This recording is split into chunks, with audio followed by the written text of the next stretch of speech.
Okay, well, I'll say again. You like set the boundaries for the service users. Yep. Do you set your own boundaries in that little meeting, or do you do that separately? When Like your own professional boundaries? Your own professional boundaries are normally set for you. Yeah, by your employer. Yeah, by your employer, but also by the people like the General Social Care Council or the UK Nursing Midwifery Council. They're usually set for you, but you have to be very clear with them. You have to say to people, it's like I worked with somebody who would, every member of staff, he'd want to come up and hug them. Now, as a professional, that can't happen. Do you know, because then that creates a different relationship than a professional relationship. And you have to be friendly with people, and you have to have a warm relationship with people, but it can't go over a line. Yeah. So it has to still remain professional. You have to do it yourself. That's right, yes. Okay, so anybody else got any questions?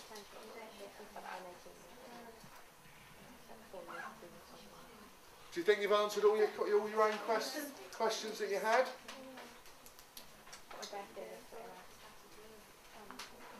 Oh, Jess. How do you make sure that the responsibility is shared? Well, a lot of what we did was this. So we as a group would meet together and we would agree what those boundaries were, and we'd also agree how we'd work with that person. So within this group, actually, other people were involved, people like psychologists, doctors and stuff like that, because some people end up ultimately on medication for things like this. And you have to be very, very aware as to how that's affecting someone. Okay. Any other questions? Is it that you haven't got any questions, or is it that you need some time to think of what those questions might be? You answered all my questions, Steve. Okay. Do we feel? Yes. Yes, I think by showing, one of the things that we used to do in order to deal with that was this bit, unconditional positive regard. If we showed people that we could consider everybody and value everybody, then we were role modelling for them themselves how they could show value to each other, and that actually happened as the time they moved out, and I was with them as they moved out of the hospital, and I was there with them for 2 years, and in that time people became much more valuing of people around them because we'd role modelled that, we'd demonstrated that. Okay. Any other quizzes?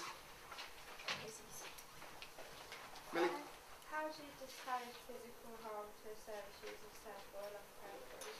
Part of that was how we designed the rooms.